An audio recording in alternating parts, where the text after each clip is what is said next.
ರೇ ಅವ್ರು ಹಿಂದೂ ಜನ ಊಟಕ್ಕೆ ಇಕ್ತಿಲ್ಲ ನಡ್ರಿ ಎಸ್.ಎಸ್.ಗೆ ಬರ್ರಿ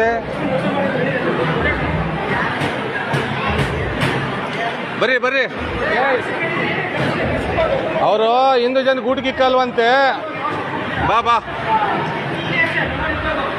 ಇನ್ವೈಟ್ ಮಾಡಬಾರ್ದ್ರಿ ಸಾಹೇಬ್ರೆ ಹಂಗೆಲ್ಲ ಮಾಡಬಾರ್ದು ಉಣ್ಣ ಕೂತಾಗ ಎಬ್ಬರಿಸಬಾರ್ದು ನೋ ಅಧರ್ಮ ನೀವು ಮಾಡ್ತಿರೋ ತಪ್ಪು ಮುಂಚೆನೆ ನೀನು ಅಲ್ಲಿ ಗೇಟಲ್ಲಿ ನಿಂತ್ಕೋಬೇಕು ಅನ್ನ ಕಿತ್ಕೋಬಾರ್ದು ಅದು ಲಾಸ್ಟಿಗೆ ನಿನಗೆ ಅದು ಕಡೆ ಆಗುತ್ತೆ ಗೊತ್ತಾ ಅರ್ಥ ಮಾಡ್ಕೊ ಯಾರು ಬಂದಿರ್ತಾರೋ ಏನು ಬಂದಿರ್ತಾರೋ ಅರ್ಥ ಮಾಡ್ಕೊ ನೀವು ಊಟ ಹಾಕೋನು ಬೋರ್ಡ್ ಹಾಕ್ಬೇಕು ಅದು ಬಿಟ್ಟು ನೀನೇನೇನೋ ಮಾತಾಡಬಾರ್ದು ಆಗ್ಲಿ ರೀ ಊಟ ಕೂಡ ಎಬ್ಬಿಸ್ತಾರೆ ಅಂದ್ರೆ ಸಾಹೇಬ್ರೆ ಗೊತ್ತಿಲ್ಲ ಬಂದಿರ್ತಾರೆ ಅಮಾಯಕರು ಬಡವರು SC/ST ತಪ್ಪಲ್ವಾ ಅದು ತಪ್ಪಲ್ವೇನ್ರಿ ಮಾನ ಮರ್ಯಾದೆ ಇರಬೇಕು ನೀವು ಆಕಾರ್ಗೆ ಇದು ಮಾಡೋರಿಗೆ ಪಾಪ ಯಾರೋ ಊಟ ಕೂತಿದ್ದಾನೆ ಕುಂಕುಮ ಇಟ್ಕೊಂಡ್ರೆ ಅದಕ್ಕೆ ಎಬ್ಬರ್ಸ್ ಕಳಿಸ್ತಾರೆ ಅವರು ಲೆಕ್ಕ ಹಾಕೊಂಡು ಬೇಜಾರಲ್ವಾ ಸ್ವಾಮಿ ನಾವು ನಿಮ್ಮ ಅಣ್ಣ ಇರ್ತಾನೆ ಮಾಡ್ತಾರೆ ತಪ್ಪು ಇಲ್ಲಿಂದ ನಾನು 3 ಜನ ಎಬ್ಬರಿಸಿದ್ದೀನಿ ಸಾರಿ 3 ಜನ ಎಬ್ಬರಿಸಿದ್ದಾರೆ ಯಾಕೆ ಮಾಡಬೇಕು